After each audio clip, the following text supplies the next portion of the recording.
Hello guys, welcome back to our YouTube channel B pharm handwritten notes. तो आज हम लोग start करने वाले हैं बी फार्म 5th सेमेस्टर का, जो कि मेडिसिनल केमिस्ट्री सेकेंड है। ये आपका सब्जेक्ट है जो कि हमारा BP 501T है। यूनिट 1 को पहले हम लोग देखेंगे। यूनिट 1 का जो नाम है ये एंटी हिस्टामिनिक एजेंट है। ये हम आपको बता देते हैं कि ये होता क्या है। इंट्रोडक्शन यही, antihistaminic are the drug which counteract the action of histamine in the body. ठीक है, एंटी हिस्टामिनिक क्या होते हैं? ऐसे ड्रग होते हैं जो कि काउंटरैक्ट करें जो भी हमारे एक्शन हो रहे हैं हिस्टामिन के बॉडी में। अब आपको बता देते हैं कि हिस्टामिन होते क्या है। तो देखिए, हिस्टामिन जो होते हैं ये हमारे एक तरह के केमिकल होते हैं जो कि हमारा रिलीज़ होता है इम्यून सिस्टम के द्वारा। जो कि कब ये रिलीज़ होते हैं? जब हमारा एलर्जिक रिएक्शन ऑकर होता है। एलर्जिक रिएक्शन जैसे कि आप कहीं गए घूमने, वहाँ पे धूल मिट्टी ये सब हुआ तो आपको जैसे स्नीजिंग होगी, कफिंग होगी, वीजिंग होगा, ये सब है। जो इचिंग हो गया, स्नीजिंग हो गया, रनिंग नोज हो गया, ये सब सिम्टम्स आपको दिखेंगे। तो ये किसके रिलीज़ के द्वारा होता है? ये हिस्टामिन जो होता है एक तरह का, ये हमारा केमिकल होता है। इसी की वजह से जो होता है ये सब हमारे सिम्टम्स शो करते हैं, जैसे इचिंग, खुजली होना, स्नीजिंग, ठीक है, रनिंग नोज, ये सब जो होते हैं हमारे हिस्टामिन जो होते हैं ये रिस्पॉन्सिबल होते हैं जो कि हमारे कॉज करते हैं symptom itching, sneezing, running nose. समझ में आया? नेक्स्ट देख लेते हैं क्या बोल रहा है। Histamine is release by the interaction of antigen with IgE antibody on a surface of mast cell. ठीक है, हिस्टामिन जो होता है हमारा रिलीज होता है किसके इंट्रैक्शन के द्वारा? एंटीजन। और कौन सा एंटीबॉडी है? IgE एंटीबॉडी है on a surface of mast cell. पहले हम आपको बता देते हैं कि एंटीजन और एंटीबॉडी होता क्या है, देख लेते हैं। एंटीबॉडी पहले बता देते हैं। एंटीबॉडी जो होता है एक तरह का प्रोटीन मॉलिक्यूल होता है जो कि हमारा प्रोड्यूस होता है अगेंस्ट एंटीजन। ठीक है, तो पहले एंटीजन आपको भी देख लेते हैं, एंटीजन भी बता देते हैं। ये भी हमारा प्रोटीन होता है या फिर पॉलीसेकेराइड के मॉलिक्यूल होते हैं। जो एंटीजन होते हैं ये हमारे इम्यून सिस्टम को एक्टिवेट करते हैं ताकि हमारे फाइट कर सके अगेंस्ट द डिजीज़। ठीक है, कॉज ये हमारे एंटीजन जो होते हैं हमारे कॉज करते हैं एलर्जिक या फिर डिजीज़ कॉज करेंगे। ये हमारे कहाँ फाउंड होते हैं? On the surface of micro. ठीक है, जैसे ये हमारा हो गया पैथोजन जिसको हम लोग माइक्रो बताए हैं। यहाँ पे जो होते हैं इनके सरफेस पे ये हमारे एंटीजन प्रेजेंट होते हैं। समझ में आया? और ये जो था हमारा antibody found on the surface of plasma cell. जैसे ये हमारा प्लाज्मा सेल है, इनके सरफेस पे जो होती है हमारे एंटीबॉडी प्रेजेंट होगी। ये हमारा प्रोटेक्ट करता है बॉडी से। ठीक है, जो भी इन्फेक्शियस एजेंट होता है उससे हमारा प्रोटेक्ट करता है antibody.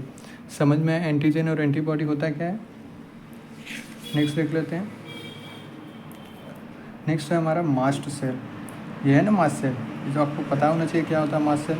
It is a type of white blood cell. जो मास्ट सेल होता है हमारा WBC का टाइप है एंड ये हमारा पार्ट होता है इम्यून सिस्टम का जो कि हमारा कंटेन करता है ग्रैनुल्स जो कि हमारा रीच होता है हिस्टामिन में एंड हिपेरिन में। समझ में आया? नेक्स्ट देख लेते हैं। The antigen are protein obtain from various source, dust, pollen grain, food stuff. बता चुके हैं एंटीजन क्या होता है, एक तरह के प्रोटीन होते हैं जो कि इसको हम लोग ऑब्टेन करते हैं वेरियस सोर्स जैसे कि हमारे डस्ट से, पॉलन ग्रेन से, फूड के स्टफ से। ठीक है, जो एंटीजन होते हैं ये हमारे स्टिमुलेट करते हैं हमारे एंटीबॉडी को जो कि हमारे प्रोडक्शन होते हैं हमारे बॉडी में। ठीक है, और एंटीबॉडी को हम लोग इम्यूनोग्लोबिन भी बोलते हैं। इम्यूनोग्लोबिन मतलब IG। ठीक है, I stand for immunity, G जो होता है स्टैंड है ग्लोबुलिन, और ग्लोबुलिन जो होता है एक तरह का प्रोटीन होता है। समझ में? नेक्स्ट देख लेते हैं। जो इम्यूनोग्लोबिन होता है ये हमारे 4 टाइप्स के होते हैं। पहला हमारा है IgG। ये क्या है? ये रिस्पॉन्सिबल होते हैं इम्यूनिटी के लिए। जो IG कैपिटल G है हमारा, ये रिस्पॉन्सिबल होता है हमारे इम्यूनिटी के लिए।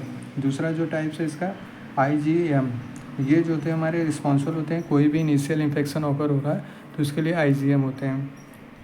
नेक्स्ट इसमें हमारा तीसरा IgA, ये जो होते हैं रिस्पॉन्सिबल होते हैं प्रोटेक्ट करने के लिए हमारे म्यूकोजल सरफेस को। ठीक, एंड लास्ट जो है हमारा इम्यूनोग्लोबिन टाइप वो IgE है। ये रिस्पॉन्सिबल होते हैं एलर्जिक जो भी हमारे ऑकर हो रहे हैं, एलर्जिक रिएक्शन। जैसे जैसे आप गए घूमने तो उसमें आपको जैसे डस्ट पार्टिकल ये सब तो लगना है ही। इसके वजह से अगर आपको ईचिंग हो रहा है, स्नीजिंग हो रहा है, कॉफिंग हो रहा है, ये सब, तो ये रिस्पॉन्सिबल होते हैं IgE या इम्यूनोग्लोबिन। समझ में आए? हम लोग देख लिए क्या होते हैं एंटी हिस्टामिनिक एजेंट।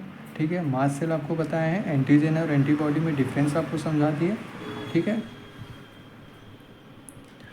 तो नेक्स्ट देखते हैं इसमें क्या है।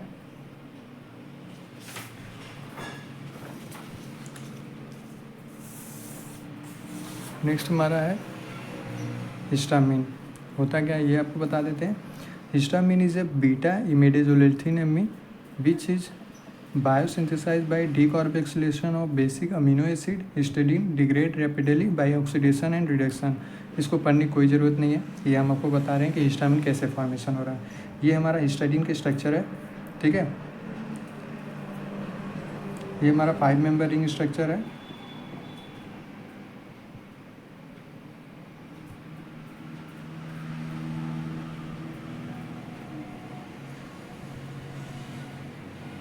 ठीक है, ये हमारा हिस्टीडीन का स्ट्रक्चर है जिसमें हमारे 2 नाइट्रोजन है, ठीक है। एंड इससे हमारे CH2 और जो H और NH2 है COOH है। ये हमारे हिस्टीडीन डीकार्बोक्सिलेशन के प्रेजेंस में ये हमारे हिस्टामिन के फॉर्मेशन होते हैं, ठीक है। ये जो हमारा यहाँ पे NH2 है, यहाँ से जो CO2 के 2 मॉलिक्यूल होते हैं वो हमारे रिमूव हो रहे हैं। यहाँ पे लिखा है ना -CO2, तो यहाँ पे जो NH2 रहेगा तो ये तो रहेगा ही, ये जो COO होता है ये रिमूव हो जाएगा, समझ में आया। और ये वाला जो H है हमारा यहाँ पे आ जाएगा। आपको स्ट्रक्चर भी याद करने की ज़रूरत नहीं है, सेम यही स्ट्रक्चर रहेगा। NH2 जहाँ पे है ये हमारा यहाँ पे चले जाएगा, CO2 मॉलिक्यूल को रिमूव कर देंगे, ठीक है। एंड H जो है ये हमारे यहाँ पे आ जाएगा। यही हमारा हिस्टामिन का फॉर्मेशन करेगा। समझ में आया हिस्टामिन का स्ट्रक्चर कैसे बनेगा और कैसे फॉर्मेशन हो रहा है। हिस्टीडीन जो होता है हमारा रिस्पॉन्सिबल होता है, कन्वर्ट करता है हमारे हिस्टामिन में, और किसके प्रेजेंस में कन्वर्ट करता है, हिस्टीडीन डीकार्बोक्सिलेज एक तरह का एंजाइम होता है जो कि हमारा रिस्पॉन्सिबल होता है कन्वर्ट करने के लिए हिस्टामिन को, ठीक है। समझ में आ गया। ये किसके आइडेंटिफाई किए गए थे 1990 में, किसके द्वारा, 2 साइंटिस्ट थे, एक बर्गर थे एंड एक टेले। ये हमारे 2 साइंटिस्ट थे जो कि हमारे बताए थे इस रिएक्शन को। समझ में आ गया हिस्टामिन कैसे फॉर्मेशन हो रहा है। नेक्स्ट देख लेते हैं हिस्टामिन रिसेप्टर एंड इनके डिस्ट्रीब्यूशन क्या है, ठीक है। हिस्टामिन रिसेप्टर, हिस्टामिन आपको पता चलेगा। अब इसके हिस्टामिन रिसेप्टर होते क्या है ये हम आपको बता देते हैं, इसका डिस्ट्रीब्यूशन कैसे हो रहा है। तो पहले हिस्टामिन रिसेप्टर देख लेते हैं। Histamine receptor are G protein coupled receptor that mediate the effect of histamine, ठीक है। हिस्टामिन रिसेप्टर क्या होते हैं, हमारे G प्रोटीन कपल रिसेप्टर होते हैं जो कि हमारे इनको जो हिस्टामिन होते हैं हमारे मेडिएट करते हैं। इनके टाइप देख लेते हैं। 4 टाइप्स के हिस्टामिन रिसेप्टर होते हैं, H1, H2, H3, H4, ठीक है। 4 टाइप्स के रिसेप्टर होते हैं। देख लेते हैं इनका कैसे डिस्ट्रीब्यूशन हो रहा है। पहला हमारा है H1 रिसेप्टर। तो ये हमारा है smooth muscle of respiratory system में डिस्ट्रीब्यूट होता है, T सेल B सेल। अब ये T सेल B सेल होता है क्या ये हम आपको बता देते हैं।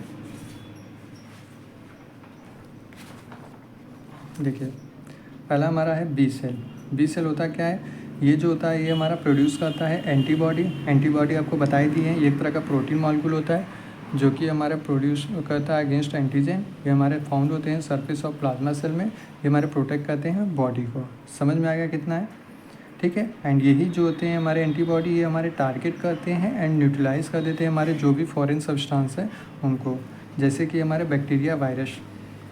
समझ में आया। बी सेल क्या होते हैं, एंटीबॉडी होते हैं, ठीक है। ये जो बी सेल होते हैं ये हमारे प्रोड्यूस करते हैं एंटीबॉडी जो कि हमारे टारगेट कर देते हैं एंड यूटिलाइज कर देते हैं जो भी फॉरेन सब्सटेंस होते हैं, जैसे हमारे बैक्टीरिया हो गया, वायरस हो गया, ठीक। बी सेल क्या होता है ये समझ में आएगा। नेक्स्ट देख लेते हैं टी सेल बता देते हैं। ये हमारा सेल मेडिएटेड इम्यूनिटी होता है जो कि हमारे अटैक करते हैं एंड डिस्ट्रॉय कर देते हैं जो भी हमारे इन्फेक्टेड और कैंसियस सेल होते हैं। समझ में आया। बी सेल जो होते हैं हमारे ये प्रोड्यूस होते हैं एंटीबॉडी, ये हमारे टारगेट कर देते हैं, न्यूट्रलाइज कर देते हैं जो भी फॉरेन सब्सटेंस है हमारे बॉडी में उनको, जैसे कि बैक्टीरिया, वायरस, ठीक। नेक्स्ट हमारा है टी सेल जो होता है हमारा सेल मेडिएटेड इम्यूनिटी होता है जो कि हमारा अटैक करता है एंड डिस्ट्रॉय कर देता है जो भी हमारे इन्फेक्टेड और कैंसियस सेल्स होते हैं। समझ में आया। नेक्स्ट हमारा है H2 रिसेप्टर। देख लेते हैं। ये हमारे गैस्ट्रिक सेल में डिस्ट्रीब्यूट होते हैं एंड इनका फंक्शन जो होता है हमारे गैस्ट्रिक एसिड के सिक्रेशन के लिए और हाइपोटेंशन मतलब ब्लड प्रेशर को कम करना, ठीक।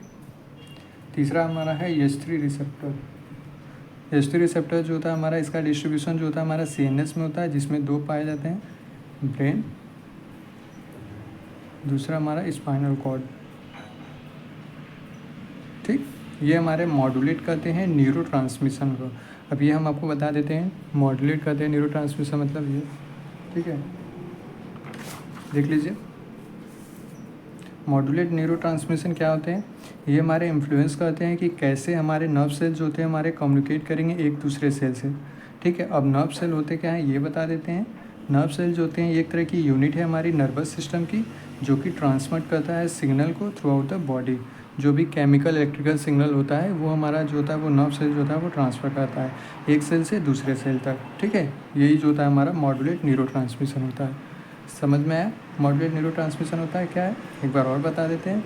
मॉड्यूलेट न्यूरो ट्रांसमिशन जो होता है हमारा इन्फ्लुएंस करता है कि हमारे कैसे नर्व सेल जो होते हैं हमारे कम्युनिकेट करेंगे एक दूसरे के साथ। ठीक, और नर्व सेल होते क्या है? ये हमारी यूनिट है हमारे नर्वस सिस्टम की, जो कि ट्रांसमिट करता है सिग्नल को थ्रू आउट दी बॉडी। और ये जो सिग्नल होता है ये हमारा इलेक्ट्रिकल सिग्नल होता है, और दूसरा जो होता है हमारा केमिकल सिग्नल होता है। समझ में आया?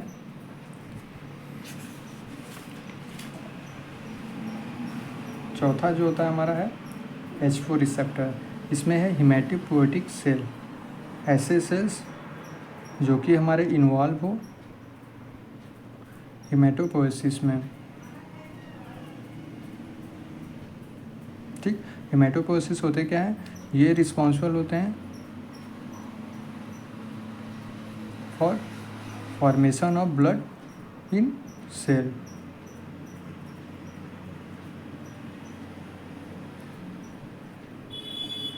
ठीक, समझ में आ गया? H4 रिसेप्टर जो होता है हमारे, इसका डिस्ट्रीब्यूशन जो होता है हमारे हिमेटोपोएटिक सेल में डिस्ट्रीब्यूट होते हैं।